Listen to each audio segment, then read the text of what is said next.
လူတိုင်းမှာကိုစီတဲပို့ထားတယ်အိမ်မက်တွေရှိကြပါဒါပေမဲ့တစ်ခါတလေကြာရင်ကဘာကြီးကကျွန်တော်တို့တခုခုပြောနေတယ်လို့ပဲမင်းတောင်မလုံးနိုင်ပါဘူးဆိုတော့အပန်တွေကကိုယ်စိတ်ထဲမှာရောပတ်ဝန်းကျင်မှာရောဟိတ်နေတတ်တယ်တင်းတယောက်တည်းကြာရှုံးနေတာမဟုတ်ပါဘူး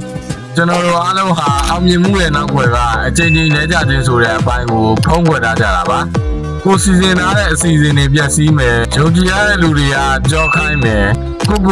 တန်တရားဝင်လာမယ်ဒါဆိုရင်ဒီအချိန်တွေဟာအမှောင်ဆုံးအချိန်တွေပါပဲဒါပေမဲ့မှတ်ထားပါအမှောင်ဆုံးအချိန်ဟာအာရုံမတိုင်ခင်နောက်ဆုံးအချိန်ပါပဲတကယ်အောင်မြင်သူဆိုတာဘယ်တော့မှလဲမကြဘူးသူကိုပြောတာမဟုတ်ဘူး